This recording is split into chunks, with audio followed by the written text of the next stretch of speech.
Hey there, good afternoon everybody. Welcome to Prog Monster. My name is Murph. I am the host of this show, a show dedicated to progressive rock and other forms of rock music.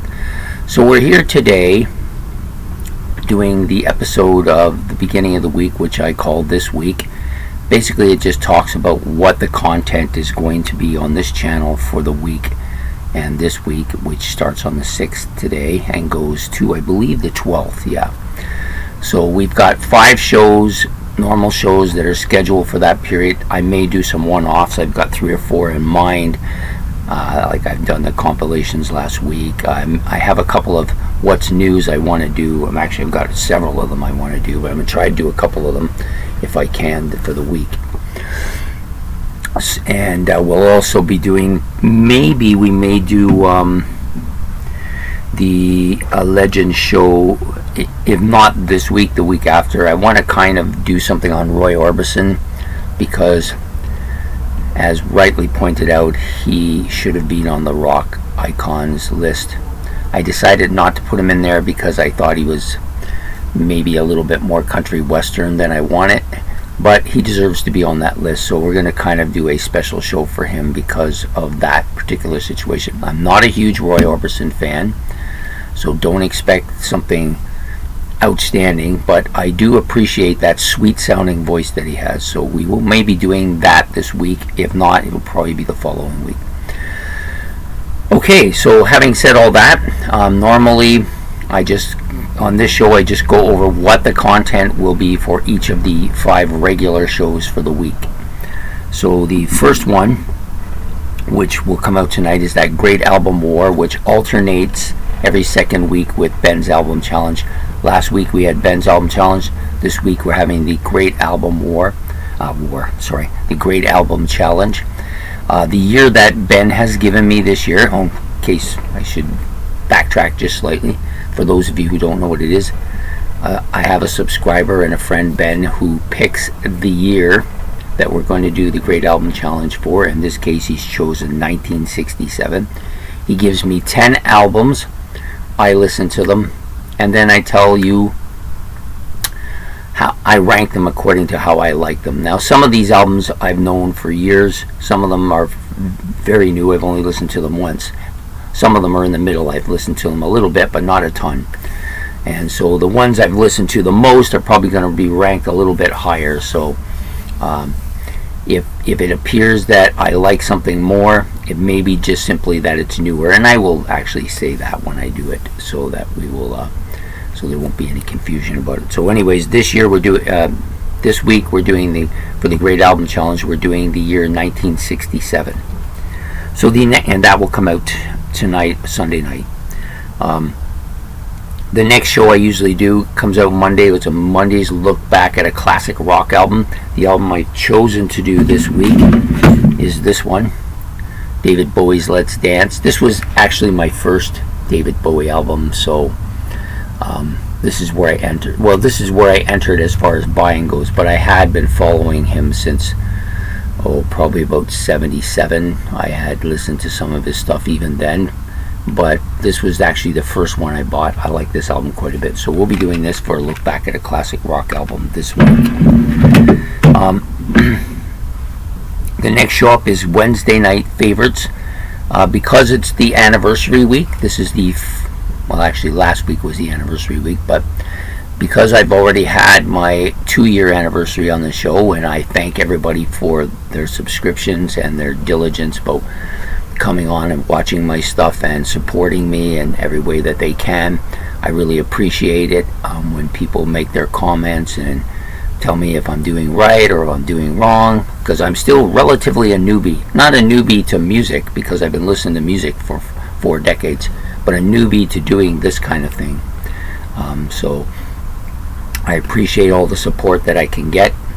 And for this week we're going to do I look back at that classic video I did called the Great, what did I call it? My 25 favorite progressive rock albums. And if you remember, if anybody's watched it, or you can go back and watch it, I did my 15 favorite progressive, and then I did 10 new albums that were coming in for me at that time period. So this time around, It's going to be slightly different.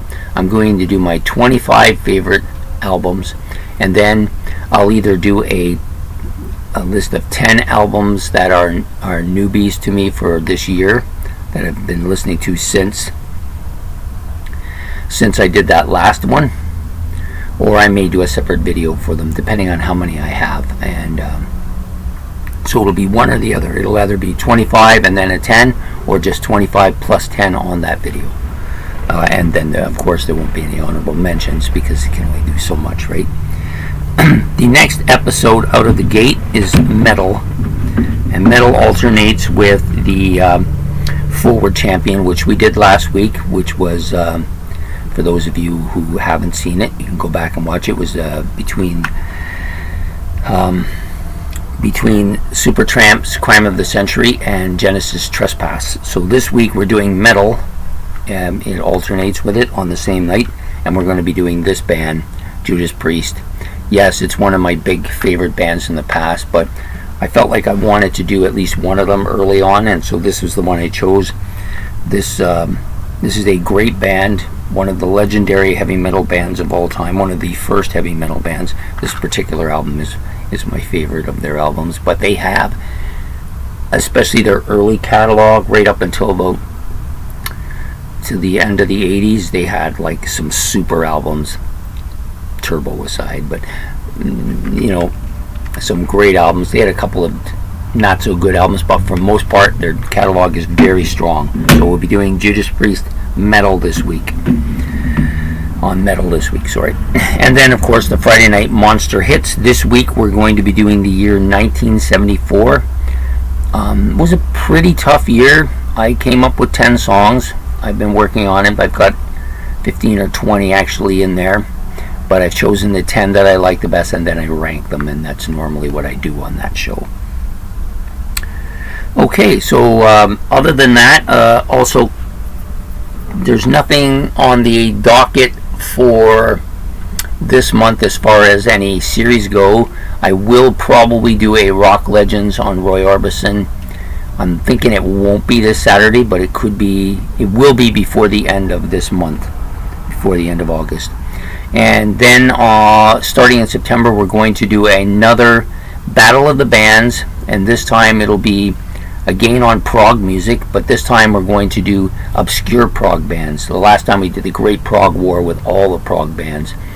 This time we're going to do those bands that aren't as well known, kind of like we did with the hard rock one, but with progressive rock bands. And it'll be a war, and that champion will be crowned the lesser prog champion, or something like that. I'm not sure exactly what we're going to call it yet, but anyways, this is something that Ben's put together. He's picked the 32 bands and put them in their original combat sequence, and then I'm going to listen to these albums and give you my opinion on which one I think is better, and then it'll go on to the next round. Pretty much the same as we did with the Battle of the Bands for the hard rock and the Great Prog War. So anyways, that will commence in September. Okay, so that's it at this point. There are quite a few favorites, log back things that I want to do, but I'm working my way through them, and this one was probably would have come out last week because of the anniversary, but because I was still doing the greatest, most iconic rock bands and solo artists, I didn't get the third episode in until last week. So that's the reason why this has taken so long. I hope you've enjoyed it and will come and see these albums. I think they'll be fun to do. It'll be a great week, and we will see you then. So please make your comments below, hit the like button, and please subscribe on the side. It's much appreciated, and thank you for all your support. Take care. Murph out.